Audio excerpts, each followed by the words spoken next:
El programa, ya lo saben ustedes, se titula o se llama Con ánimo de ayudar. En el contenido van a encontrar el propósito, el ayudar, el referenciar problemas y el ofrecer soluciones, que es algo que, en fin, no pueden esperar mucho de la clase política porque no suelen estar por estas cosas. Pero nosotros sí, hoy también lo vamos a hacer. Les presento a nuestros invitados en esta mesa de gala. Don Fernando Santiago, presidente del Consejo General de Gestores Administrativos de España y presidente del Colegio de Madrid. Muy buenas tardes. Muy buenas tardes. ¿Tardes o noches? Y no tan gélidas ni tan nieve como las anteriores. Aunque bastante ventosas. Eso sí. Bueno, don José Manuel Mariño, bienvenido. Buenas tardes. Don José Manuel es secretario del Consejo General de Gestores Administrativos de España y presidente del Colegio de Extremadura. Efectivamente. Están las cosas en Extremadura tremendas, ¿eh? Sí, no está muy bien, no, está aumentando mucho. Don Juan Iranzo, catedrático de Economía Aplicada. Pues con ánimo de ayudar, y en este caso a las empresas que tengan problema de liquidez, porque todos sabemos que un problema de liquidez mantenido en el tiempo termina con la empresa, termina en un problema de solvencia. Y para eso estamos hoy aquí, para buscar soluciones. Para buscar soluciones, amables soluciones, inteligentes soluciones, ideas que aportar al barullo en el que estamos. Don Iván Medú, muy buenas tardes. Muy buenas tardes, Nacho. Director de transacciones de la firma Lead Pro Advisors. Bienvenido también. Muchísimas gracias, un placer estar con Empezamos ya sin mayor presentación. Hay que hacer un análisis del funcionamiento real de esa línea de avales llamada ICO COVID-19 y hay que ver qué ha dado de sí, qué no ha dado de sí, qué dificultades presenta en los actuales momentos. Don Fernando, empieza usted. Bueno, pues cuando hablamos de los ICO también debemos antes de nada diferenciar ICO de banca, banca de ICO, porque algunas veces pues, cometemos el error de identificar a los dos con la misma cosa. Hay que decir de antemano que el ICO como tal ha funcionado muy bien. Lo que no ha funcionado tan bien ha sido la banca relacionada con el ICO.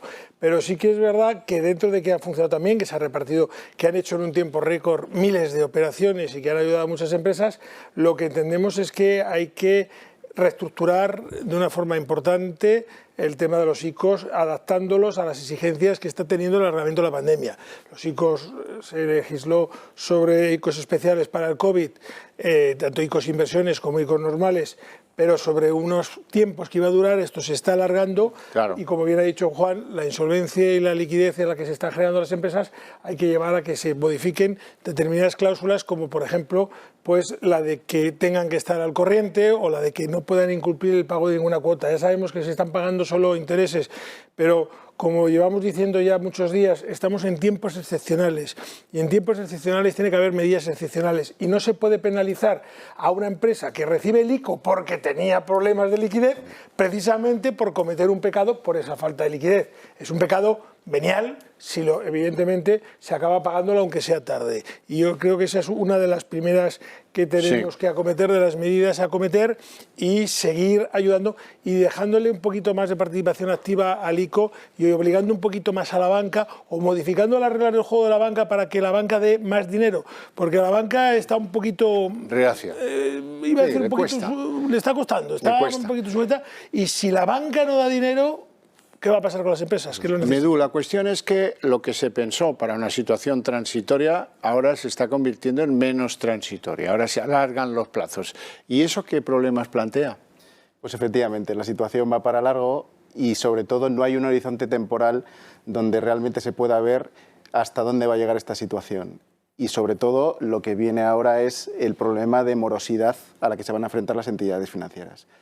Dicho esto, yo creo que ya no es un problema de generar más liquidez en el mercado, sino que la que se ha concedido actualmente, como hacer una posible reestructuración de tal manera que aquellos pymes y autónomos que ya tienen una mochila sobre sus espaldas de deuda, que a medio plazo puedan hacer que su negocio realmente tenga un problema de solvencia, sea un problema de esa deuda, o bien que las entidades acompañen a estas empresas que vean que haya solvencia, aportándoles una serie de facilidades de pago o bien dando unas garantías a más largo plazo, o si no, estas empresas no van a poder sobrevivir cuando toda esta situación pase de largo.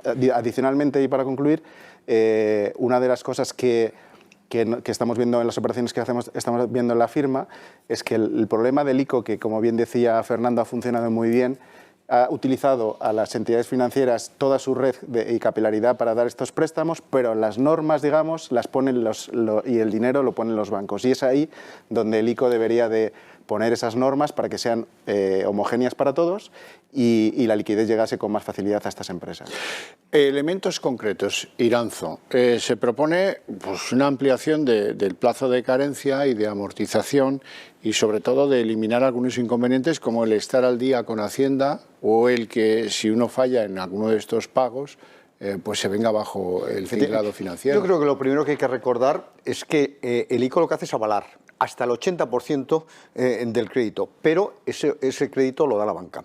Por tanto, lo primero que hay que garantizar es que avalando el 80%, que ya está bien, ese crédito se va a conceder sin mayores garantías, porque parece ser que en muchos casos se está pidiendo otra garantía para ese 20% restante. Y uno de los objetivos de nuestros análisis es que los empresarios no solo no pierdan su empresa, sino que se mantenga su patrimonio, porque en muchas ocasiones ese aval tiene que ser un aval personal o un aval con el patrimonio. Por tanto, que ya está avalado por el ICO y por tanto esa operación no necesite más avales. En segundo lugar, que estamos ante una situación muy excepcional y que además va para largo. La recuperación de la economía española no se va a producir, en el mejor de los casos, antes del 23. Por tanto, estas empresas lo que tienen es que prolongar el periodo de amortización y de carencia de esos créditos y eliminar esas situaciones excepcionales. Pues claro que puede haber problemas de Hacienda. Es que también propusimos la semana pasada que se retrasen los pagos con Hacienda hasta final del 21. Por tanto, que sea coherente ese crédito ICO con esa situación. Y luego, por otro lado, que si haya algún impago concreto, no se desmonte la operación, sino al contrario. Si lo que se trata es de dar una respiración asistida en una situación excepcional a las empresas para evitar que desaparezcan. Lo acabas de definir perfectamente. Un enfermo de COVID, el que no respira, cuando se le va la respiración, se le mete más y se le ayuda. Claro. No se le corta, no dice, como saca de su respiración, la corta. Aquí con el tema del ICO, precisamente, con la legislación que han hecho, es decirle a los cuando señores, te asfixias, oiga, cuando se asfixie, quítele usted el oxígeno del todo. Eso es. Don José Manuel Mariño, este embudo que al parecer plantean las entidades financieras, ¿cómo se puede solucionar? Pues agilizando más las condiciones, no exigiendo sobregarantías, como decía Juan, y especialmente respetando y no teniendo en cuenta la carga que algunas entidades financieras llevan. Se está produciendo un caso en la banca y es que con los préstamos ICO están garantizando deudas preexistentes, ¿no? Eso es un problema que se está dando. Entonces realmente lo que hacen es renegociar la deuda anterior. Por lo tanto, el problema que existe ahora mismo es el exceso de garantía. Por una parte, lo que he comentado antes, y luego que los bancos, de ese 20% que Juan decía que no se avalan, los bancos en algunos casos están pidiendo aumentos de garantías, incluso con bienes personales, lo cual desde aquí, y en las propuestas lo decimos, que debemos de huir de hipotecar el patrimonio personal, ¿no? Y mezclarlo con el empresarial. Don Fernando Santiago, ese 80% que avala el ICO es a cero. El crédito que obtiene el empresario al que le avala el ICO en un 80% y el resto tal, ¿cuánto cuesta? La banca te cobra un tipo de interés, es verdad que es un tipo de interés preferencial, pero la banca no perdona, la banca te cobra desde el primer céntimo con independencia del aval. Ahí es donde está el problema en que se ha dejado a determinados comités de riesgo de la banca, es que jugando con ese 20 o con ese 30% porque, que tiene, den o no den, porque al final hay bancos que dicen, mira usted, como no me va a pagar o como creo que no me va a pagar, no me sirve nada recuperar el 80% porque con el otro 20% pierdo suficiente. Pero también es verdad, y yo quiero recalcar lo que ha dicho el señor Mariño, porque ha dado muy bien en un clavo, en la cabeza de un clavo perfectamente. Ojo, que debería de revisarse muchos determinados ICOs que la banca lo que ha hecho ha sido descolgar el teléfono y decir, oye, te refinancio, con este ICO. Entonces hay que comprobarlo, no basta con estas hojas que se están pasando para firmar, sino que yo creo que deberían de meterse organismos de inspección en condiciones y que se comprobase, y aquel dinero que la banca haya dado mal, no se trata de quitárselo a que se lo ha dado, sino que se le obliga a que ese mismo dinero se dé a otra gente en forma de ICOs y que asuma a su costo y a su riesgo el dinero que haya dado, no informando correctamente, no haciendo correspondiente. El ICO del COVID tenía una finalidad, y hay que conseguir que ese ICO llegue al 100% de las empresas correctamente, porque eso es la gran ayuda, es el gran invento, y es para lo que en este caso está el ICO, y el ICO lo está haciendo bien. Quien no lo está haciendo bien, en nuestra opinión, o la mía por lo menos, es la banca, que es la que en ocasiones lo ha pervertido. Iván Medú, antes decía Mariño algo que me parece que es uno de los melones que tenemos hoy en la mesa. ¿Cómo reestructuramos la deuda anterior al tema del COVID? ¿Cómo hacemos que se puedan acomodar los pagos a las facturaciones que ahora tienen los empresarios? Claro, eso es una patata caliente que las entidades, como decía antes, van a tener que afrontar, sobre todo por toda la mora que va a aflorar en los próximos meses. Sí es verdad que dependiendo de la entidad o dependiendo de quién está dando ese tipo de créditos, las herramientas que se están haciendo, los instrumentos que se están poniendo sobre la mesa varían mucho. Es decir, hay entidades que prefieren darte liquidez a corto o ampliarte la liquidez a corto, dependiendo de las garantías que tengas. Hay otras entidades que lo que están haciendo es, bajo los préstamos ICOs precisamente, acomodar la deuda que estaba anteriormente en esas entidades, y en ese sentido no hay una homogeneidad en las entidades. Por eso lo que comentaba anteriormente del ICO, y teniendo en cuenta lo que viene por delante, porque como bien dice Fernando, el ICO ha sido una gran herramienta, pero no deberíamos hablar en pasado sino de futuro, porque esto va para muy largo. Y de ahí que o las reglas del juego se homologan para todos y todos van a una, o cada entidad seguirá haciendo lo mismo, no habrá esa homologación y será muy difícil que una pyme modesta pueda tener cualquier tipo de fuerza para poder negociar con las entidades financieras en este sentido. Así que lo que habría que hacer en este caso es flexibilizar mucho lo que es el tipo de, lo que son las carencias, que los bancos empezaran a pensar de hecho en algún tipo de interés capitalizable, es decir, acomodar lo que son los pagos a la generación de caja de cada una de las empresas, que no tiene nada que ver a lo que se consolidó en el 2019, de tal manera que yo presento un plan sólido de mis flujos de caja que van a venir en el próximo año, año y medio, que es un año muy difícil y de difícil consolidación, y a partir de ahí yo te podré repagar este importe. Pero por lo menos dejar respirar a estas entidades, a estas pequeñas pymes que ya están, primero, con unos avales demasiado altos y por otra parte con una carga financiera muy elevada. Iranzo, ¿cómo podemos acomodar esa reestructuración de la deuda anterior? Pues en primer lugar, alargando los plazos, porque hay que tener en cuenta que todo este modelo se diseña para una crisis que va a durar inicialmente unos 6 meses, se prevé, y que la economía española no iba a caer más del 6%, etcétera. La economía española ha caído el 12% y eso afecta a todas las empresas y va a seguir probablemente cayendo por lo menos este trimestre, con los rebrotes, etcétera, como estamos. Por tanto, en primer lugar, alargar los periodos. En segundo lugar, habrá casos en los que ya habría que plantear la reestructuración como tal, algunas quitas. Y en otras, ¿por qué no? ¿Por qué no también para las pymes, como se hace con grandes empresas? También se puede convertir deuda en capital, que es una forma de entrar en la empresa, ser socio y favorecer la supervivencia o el desarrollo de esa empresa. Yo creo que hay que buscar todos los mecanismos para evitar que las empresas con futuro, no las que no lo tengan, las zombies, las que tengan futuro puedan sobrevivir. Porque hay que recordar una vez más en estos programas que nos estamos refiriendo a una situación excepcional, que no es que estas empresas tienen grandes problemas financieros porque lo han hecho mal, porque han gestionado mal en su actividad, porque han vendido mal, etc. No, no, es porque no se las ha dejado trabajar o sea, se ha limitado la demanda. Estamos ante un shock negativo de oferta, pero también de demanda. Es la primera vez. ¿Y quiénes lo sufren enormemente? Las empresas pequeñas y medianas, fundamentalmente, claro. Y eso es lo que hay que recordar permanentemente para garantizar la supervivencia de ese tejido industrial y productivo. ¿Por qué? Porque cuando se destruye una empresa, se destruye capital. Se destruye capital humano, se destruye esperanzas, se destruye ideas, etcétera. Y tarda mucho tiempo en recuperarse. Empresas pequeñas, que añadiría yo, que tienen la desgracia en ocasiones de que pagan al contado, pero cobran a 60, 90 Eso es. Con un incumplimiento clarísimo de la ley de pagos. Eso también hay que decirlo. Pero que es que la gran empresa, la multinacional, al final, sí, vale, normalmente cobra al contado y paga 90. Y la pyme hay que dejarlo y decirlo claro y alto.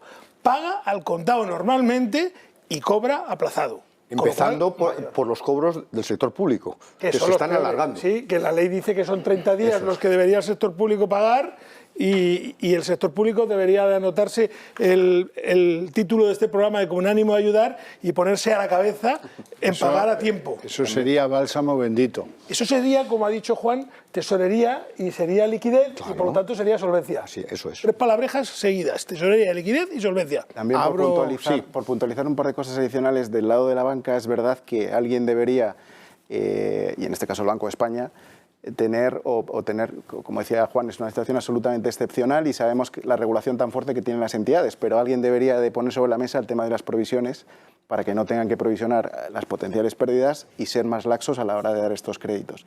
Y luego hay una herramienta que también se puede poner sobre la mesa, que es el tema de la homologación en aquellas entidades díscolas que no quieran refinanciar a los clientes. Y eso es muy importante de cara a que todos los bancos se sumen al barco de sacar a estas pymes que están pasando por apuros en estas circunstancias, ¿no? Yo creo que estas dos herramientas habría que poner sobre la mesa a la hora de afrontar estos retos. Porque además hay una incoherencia. Sobra el dinero. El Banco Central Europeo está inyectando liquidez a mansalva. Y ayer mismo lo recordaba. Voy a inyectar todo lo que sea necesario y ya veremos hasta cuándo. De tal manera que parece bastante ilógico que esa liquidez no llegue a la pequeña y mediana empresa en gran medida. ¿Por qué? Porque fundamentalmente es verdad que va a financiar deuda pública, que es a lo que se está destinando. Por eso el sector público, como muy bien decía Fernando, es el que tiene que apoyar inmediatamente a la pyme. Y en segundo lugar es que va a apoyar a la empresa, pero sí que, en este caso bancaria. Pero lo que hay es que cambiar excepcionalmente las condiciones de garantías y sobre todo en este caso de provisiones. Está claro. Hacemos una pequeña pausa de publicidad y continuamos con este enorme problema que es la financiación de la pequeña y mediana empresa en este momento de dificultad que vivimos.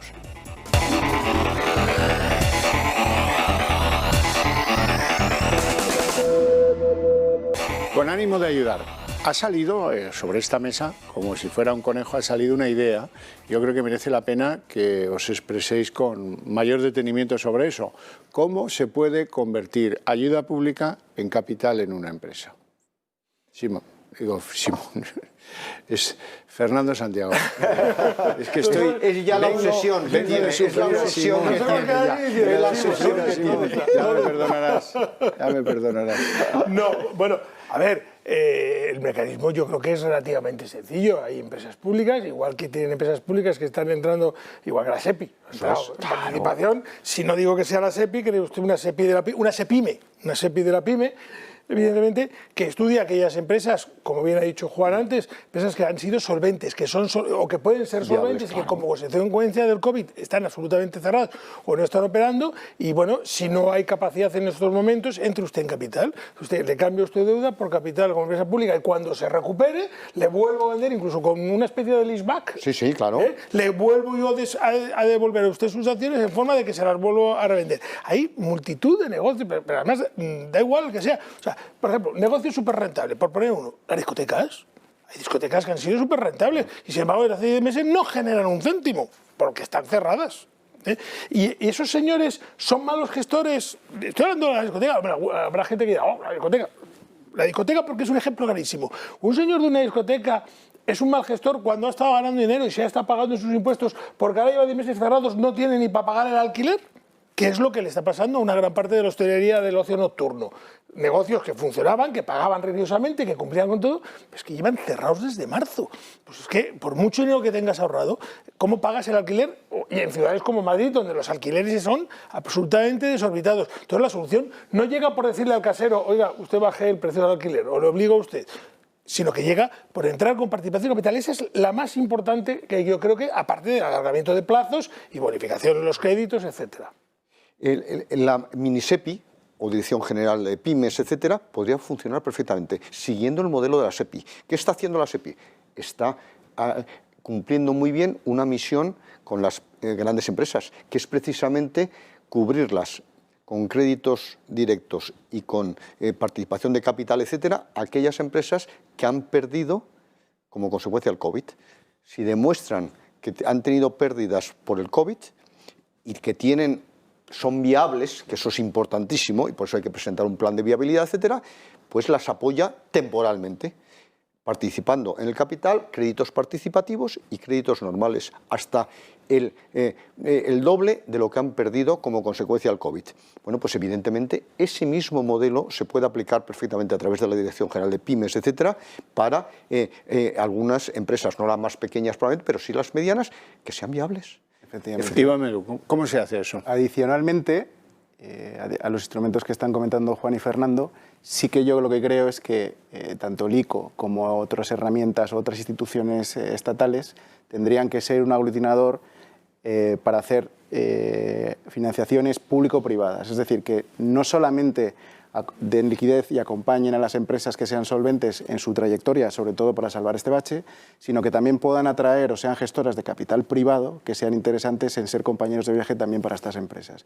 Porque hay muchos fondos, siempre nos vamos a los grandes fondos que invierten mucho dinero o los fondos buitres, pero hay muchos fondos que lo que están tratando ahora es de asentarse en nuestro país, que quieren acompañar a empresas con futuro y que tienen mucho dinero. Entonces, como compañero de viaje son perfectos, pero no hay una agencia, sobre todo la estatal, que sabe perfectamente, tiene una foto retrospectiva de todas aquellas empresas que están en dificultades, a las cuales atraer y ser un compañero de viaje privado, en este caso, atraído por una empresa pública. Lo que pasa es que esos fondos internacionales buscan peces más grandes, ¿no? No tiene que ser internacionales, hay fondos españoles y no solo son capital riesgo, me refiero a aquellos Family Office, crowdfunding, business angels, pero Iván, ahora que me hablas de fondos, a lo mejor habría también que crear un registro de esos fondos para que el españolito de a pie sepa o sepamos dónde están esos fondos, porque el españolito de pie cuando necesita financiación lo que va es a la sucursal bancaria de la esquina, no sabe que existen ese tipo de fondos. Y entonces, bien, pues si esa sucursal de la esquina es reacia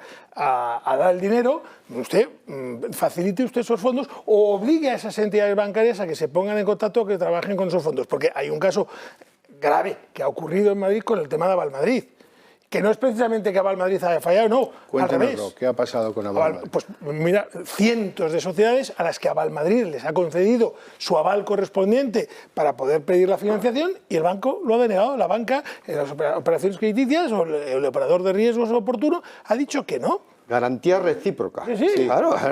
Entonces, bueno, usted habrá que penalizar a ese tipo de entidades que dicen no, habrá que crear un registro de operaciones denegadas para saber cómo y por qué se están denegando y a su vez crear un registro de las entidades de fondos de inversión, porque yo, que no soy...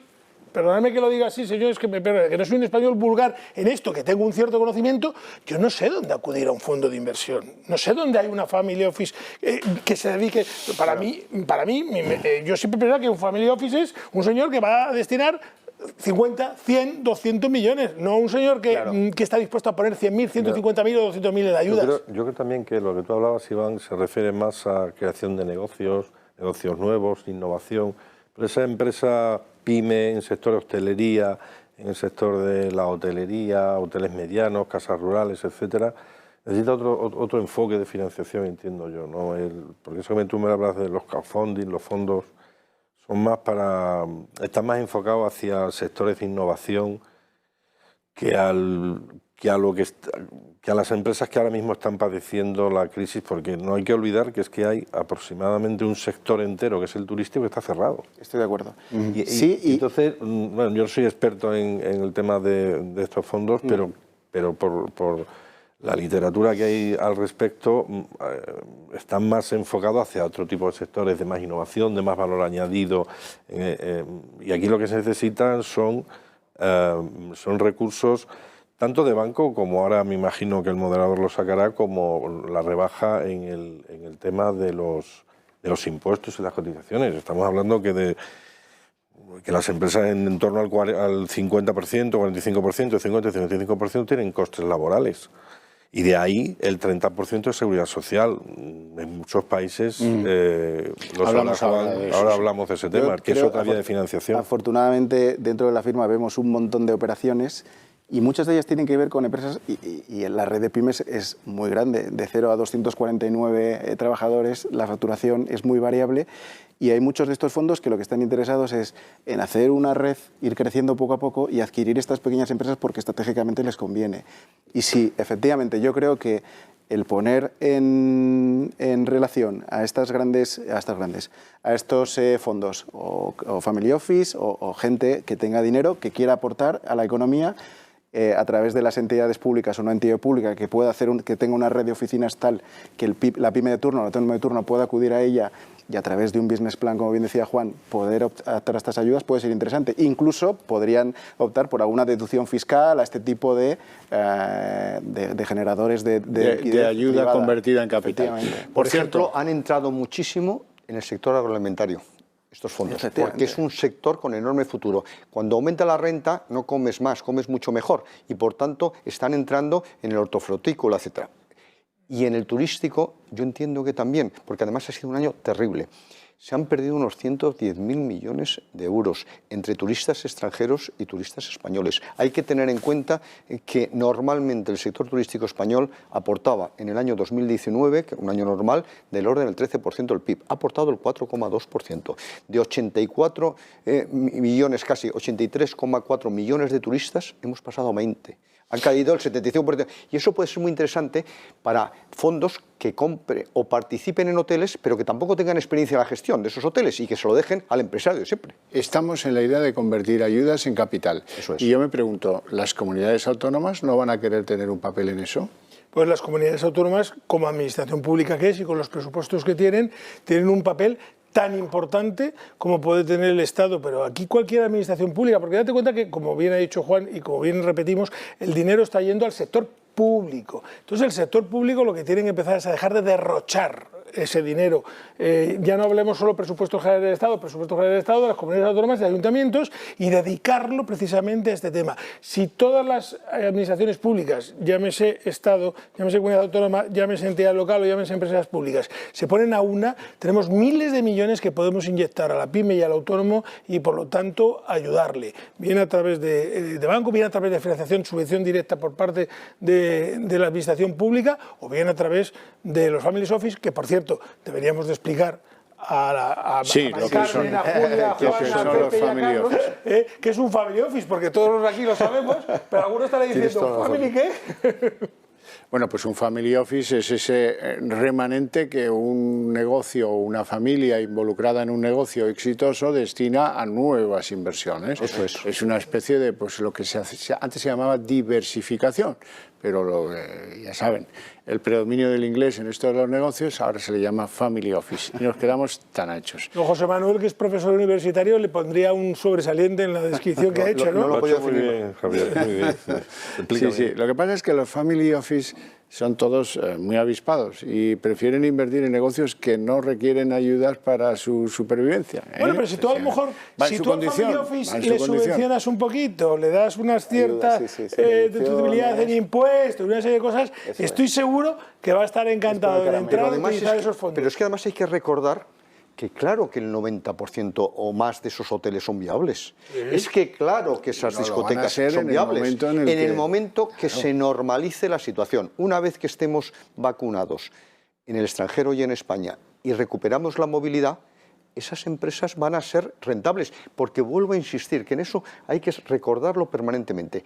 Que estas empresas no están en crisis por su propia gestión, sino porque se las ha impedido trabajar o se ha impedido que los clientes fueran a las empresas. Y recordemos que de esas empresas el 50% de los trabajadores que están en ERTE son de ellas. Claro. Es decir, hay 110.000 trabajadores en ERTE de la hotelería y 251.000 trabajadores en ERTE de la hostelería. Negocios que hasta marzo, no digo que alguno no fuera, pero la mayoría funcionaban sin ningún problema y pagaban sus facturas al contado. Porque vuelvo a decir lo mismo que en la pyme, la hostelería, no es que pague al contado, es que viene el repartidor del refresco y se lleva el dinerito en la caja del camión. O sea, que fíjate cómo funcionaban ese tipo de negocios pagando en condiciones y que por lo tanto no solo ayudaríamos a la empresa, sino que recuperaríamos a una velocidad importante 300 y pico mil puestos de trabajo que están en peligro, que precisamente pertenecen a ese grupo del que nosotros decimos que pueden ser trabajadores fantasmas y que pueden perder su puesto de trabajo si cierra. Con lo cual es que hemos una jugada, como dirían los que hablan inglés, ganador. Win-win-win. Sí, esa es otra de las tonterías que nos obligan a aprendernos en el mundo de los negocios actual. Hacemos una pausa de publicidad, volvemos enseguida.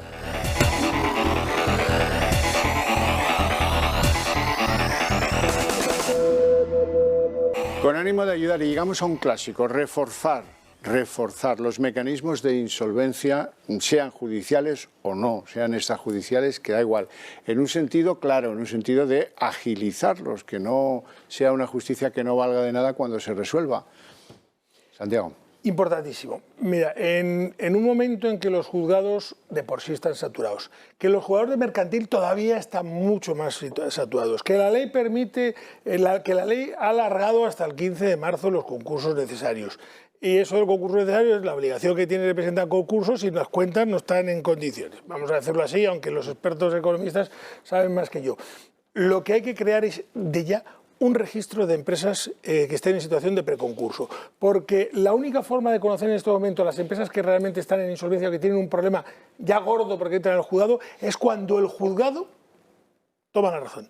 ¿Y cuánto tiempo puede tardar el juzgado? Es decir, ¿cuánto tiempo podemos tardar en saber que esa empresa está? De momento, cuando presenta el preconcurso, tiene un mes, creo recordar, para llevarlo al juzgado. Durante ese mes nadie sabe nada, solamente lo saben los acreedores que reciben la carta a los que se le dice, pero el señor que opera normalmente no tiene ni idea. Y luego entra al juzgado, y desde que entra al juzgado hasta que eso sale publicado se sabe cuánto tiempo puede pasar. Mientras tanto, sí, bueno, la empresa está como está, pero hay señores que no tienen conocimiento de la situación de la empresa. Y a mí me preocupa mucho el consumidor. Los derechos de los consumidores son muy peligrosos y hay muchísimas empresas en el mercado que puedan estar operando así y que nos podemos encontrar, lo he dicho muchas veces, siempre pongo el ejemplo, el señor que quiere hacer unas puertas nuevas para su casa se puede encontrar con que llegue una empresa, le pague el 50% que le piden por adelantado para las puertas, esa empresa a los 15 días presenta el preconcurso, la carta preconcurso y se acabó. Ni puertas ni dinero, el dinero va a la masa de la quiebra, es decir, a cobrar o a quita o a no cobrar nunca, y las puertas no las verás nunca más probablemente. Y aquí además tenemos verdaderos expertos en esta mesa, tenemos que saben muy bien del tema de concursos de acreedores y de cómo funciona. Iván, vamos a ver, hay ayudas que no son externas, sino que son internas. Algunas tienen que ver con mayor profesionalidad en las pymes a la hora de gestionar precisamente su tesorería. Correcto.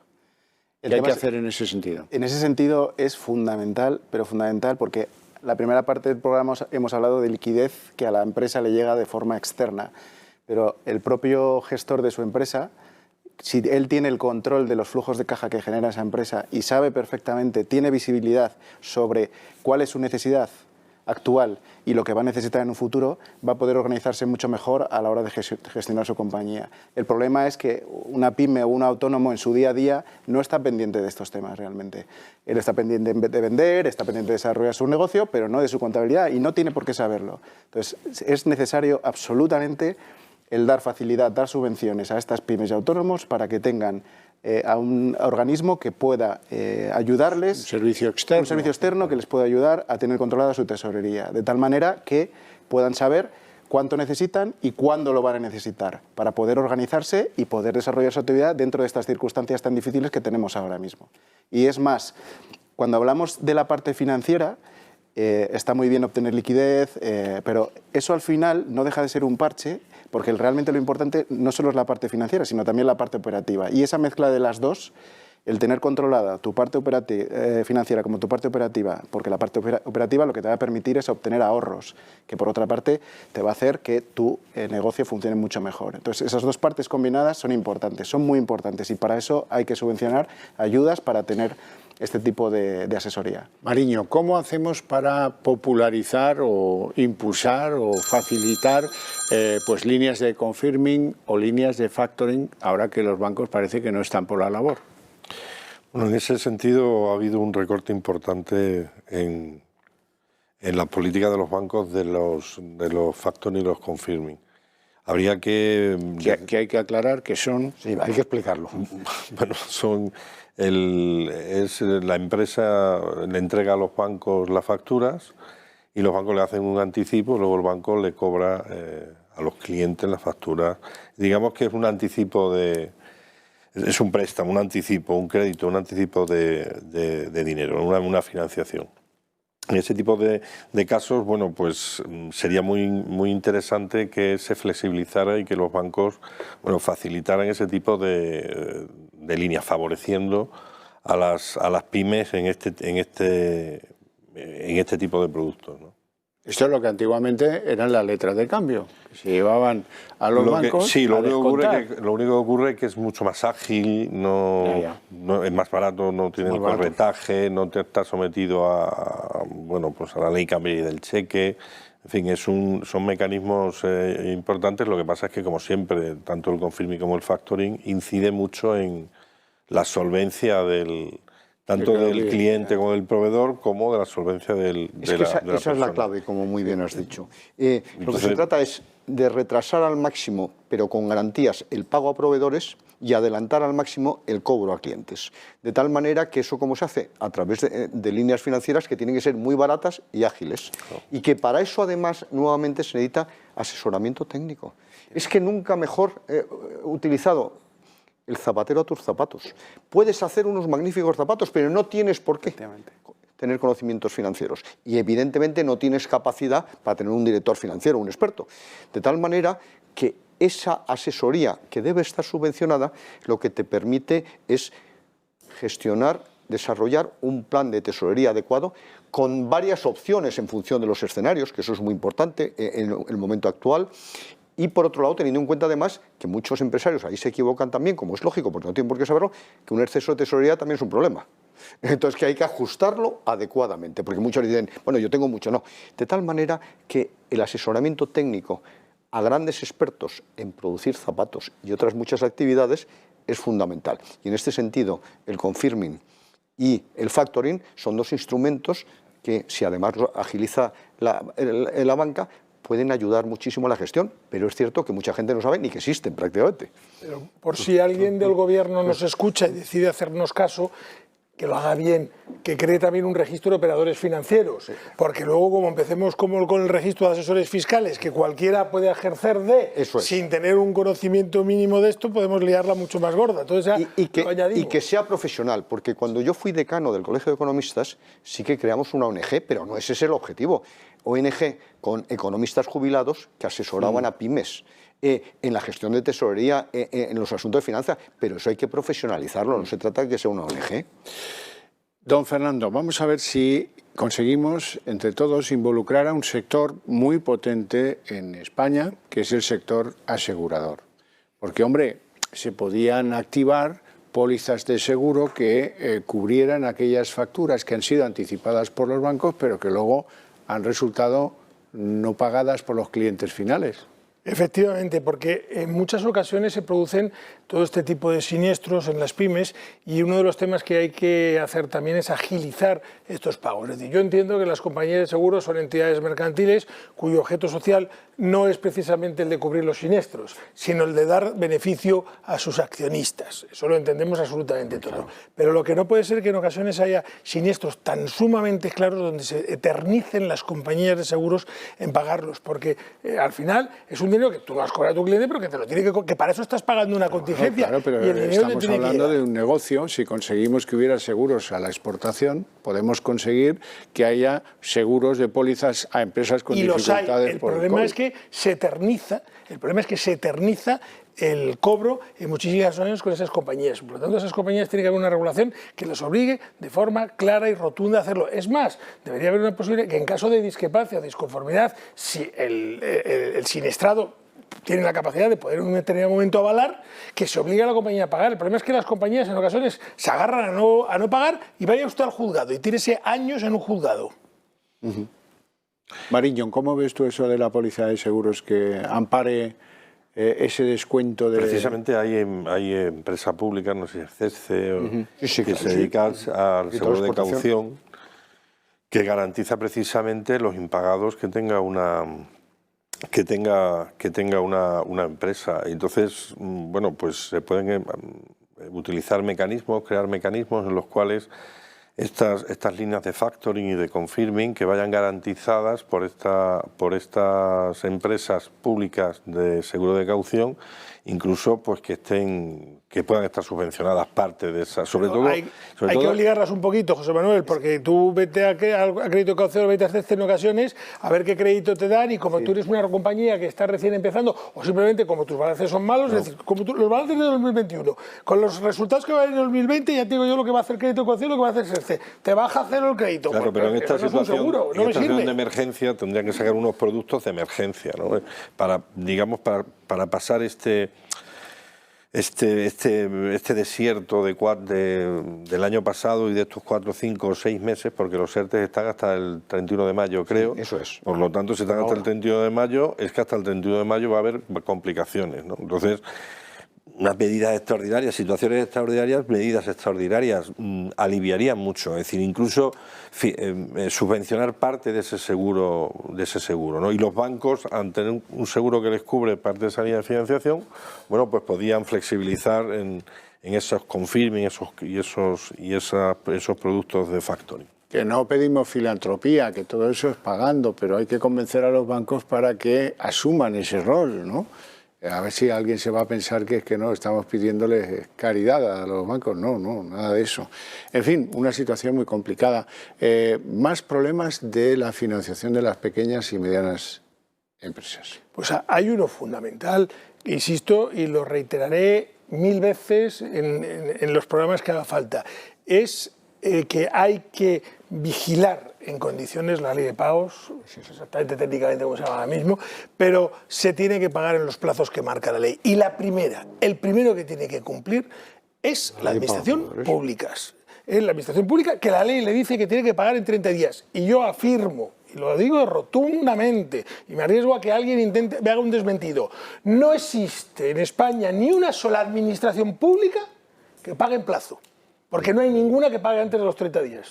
Nadie. Bueno, miento. Si hay alguna administración pública, las corporaciones de derecho público que gestionamos los profesionales, o sea, los colegios profesionales, efectivamente, que algunos los únicos, tenemos la suerte de que nuestros auditores dicen que pagamos en 2,5, en 3,5 días, pero porque están gestionadas por profesionales, por privados. Pero las administraciones públicas como tales, no existe ninguna en este país que cumpla con los plazos. Si ella no cumple, o sea, si el gobierno no cumple con los plazos, si los que no gobiernan, llámese ayuntamientos, llámese comunidades autónomas, llámese el gobierno de la nación, no cumple con ese plazo de los 30 días, ¿cómo vamos a exigir que un tercero cumpla? Y luego detrás de ellos las empresas del IBEX que cumplan con los 30 días. Y detrás de las empresas del IBEX las multinacionales y las mayores. Y todos, uno detrás de otro, a cumplir.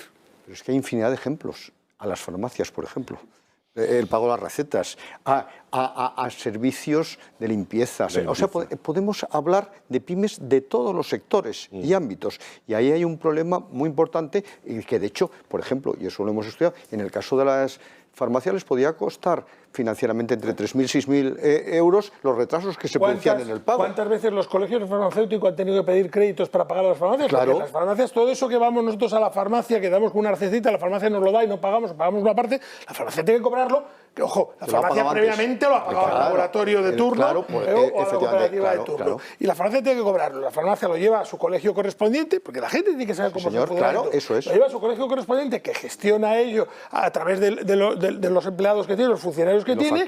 Lo factura, lo cobra y lo redistribuye. Y ha habido muchísimas ocasiones en que el dinero no llega. Bueno, los colegios afortunadamente son colegios fuertes, son colegios bien gestionados, porque están gestionados por profesionales de lo privado, y lo que hacen es que piden sus créditos a los bancos y con eso anticipan el dinero a las farmacias hasta que la administración pública les paga. Con algún peligro que hemos vivido de estrangular todo un sector en algún territorio español. Por ejemplo. Si quiere, le digo un territorio que es Castilla-La Mancha. Sí, ¿no? Cataluña pasa. Cataluña las farmacias ha sido dramático. Auténtico. Pues mira si hay cosas que se pueden hacer y eso sí sería un gran alivio. El compromiso de las administraciones en pagar a tiempo. Solamente con que se cumplir la ley, cuidado, en cumplir la ley. Cumplir su propia ley, efectivamente. Solo con que cumpliera la ley, la propia administración pública, no sé, habría que establecer, pero podríamos hablar unos cuantos miles de billones, probablemente, que entrarían en el mercado, entrarían en liquidez, entrarían en tesorería, aportarían una liquidez brutal, porque además, si tú cobras, pagas. Hay muchas ocasiones en que hay gente que quiere pagar, pero como no le pagan, o sea, hay mucho contratista que trabaja para la administración pública o que trabaja para la multinacional que no le pagan a tiempo y él no puede pagar las nóminas. Y los pequeños, como he dicho, pagan al contado. O sea, los pequeños todos los meses pagan las nóminas, los seguros sociales, pagan la factura del agua, de la luz, y las multinacionales, además de que pagan eso, pagan al pequeño a 90, a 120 o X. Y eso que se ha superado la etapa aquella de la construcción de los 180 días en una gran parte. Algunas todavía hay que cobrar a 180 días.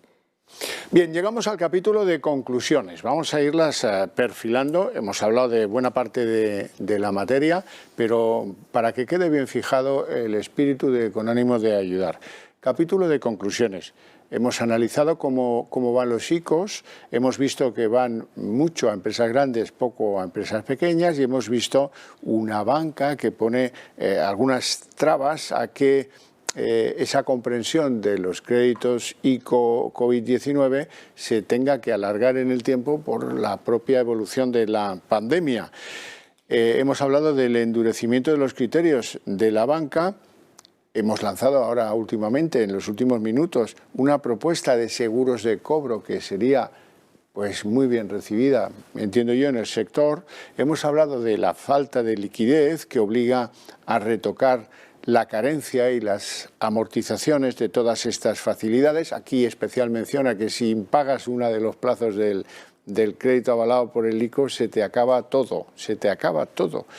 En fin, hemos hablado de la necesidad de mejorar la reestructuración de la deuda con una propuesta de un sistema de canjes o de quitas que alivie. El sentido siempre es el mismo. Hemos hablado de reforzar mecanismos de insolvencia, crear el registro de preconcurso, que ese se me antoja algo muy necesario y muy definitivo, no para ahora, sino para que quede definitivamente. Pero es que en este momento se considera que el 5% de las empresas pymes pueden tener problemas serios de insolvencia, ¿no? Hemos hablado de facilitar que las pymes puedan contratar servicios profesionales externos para mejorar su financiación y sus mecanismos de tesorería. Según una encuesta que ha hecho el Consejo General precisamente de Gestores Administrativos, entre los gestores administrativos consideran que solo, como mucho, el 10% de las pymes tienen un asesoramiento técnico. Bueno, pues está claro que eso es manifiestamente insuficiente. Vale. Hemos hablado de que un momento de excepcionalidad reconocido por todo el mundo exige decisiones valientes y de excepcionalidad. Por ejemplo, la más definitiva de todas es esa: adelantar, cumplir la ley, que no retrasen pagos las administraciones, ni de prestaciones, ni de subsidios, ni de devoluciones fiscales, que eso es algo que se nos olvidaba. Las devoluciones fiscales también deben entrar en ese nuevo mundo de la excepcionalidad, de la situación de emergencia nacional que tiene nuestra economía. La pequeña, la mediana y la gran empresa, todas. Y hemos hablado de algo que es pues algo que está siempre en nuestras oraciones: mejorar la seguridad jurídica de las pymes, de la sociedad española y de todas las empresas. Esa es la fundamental, la que resume absolutamente todo. Una unidad de mercado, que el Estado tiene que dar un golpe de mesa ya de una vez, es decir, se acabó las diferentes regulaciones de las comunidades autónomas, tiene que haber una regulación clara, segura y uniforme para las que las empresas sepan con qué hay y con qué hay, y eso lo que va a hacer es fomentar la inversión y lo que va a hacer es atraer al inversor. Ese es un sufrimiento que muchos países europeos no tienen. Claro. Ese es un sui generis de la configuración esta autonómica que tenemos, que ya les cuento que la han visto con motivo de la nevada, como determinada comunidad llevaba los quitanieves hasta la línea donde dice aquí termina la comunidad de no sé qué, y a partir de allí, siendo la misma carretera, Javier, nosotros aquí en España tenemos una burocracia multiadministración. Es decir, eso sí, es decir, una empresa de transporte que quiere llevar un porte desde Andalucía a Cataluña tiene que pasar por 4 o 5 comunidades autónomas y tiene que pedir autorizaciones en 2 o 3 o 4 administraciones. Y eso cuesta dinero.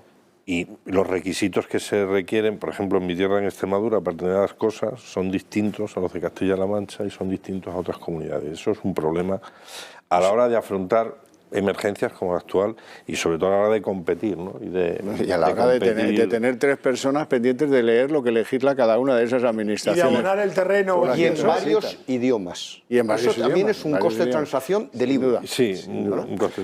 Bueno, señores, nos acercamos al final del programa. Les agradezco a ustedes 4 muchísimo su presencia aquí, la claridad de sus explicaciones. Me parece que nos vamos todos con una idea clara de lo que podríamos aportar con ánimo de ayudar a esa mejora de la financiación de las empresas, y piensen que de ello depende nuestro futuro, que no es una cosa que, bueno, si sí o si no, no, nos estamos jugando el futuro de nuestros hijos y el nuestro también. Muchas gracias a todos por su interés y su atención desde sus hogares.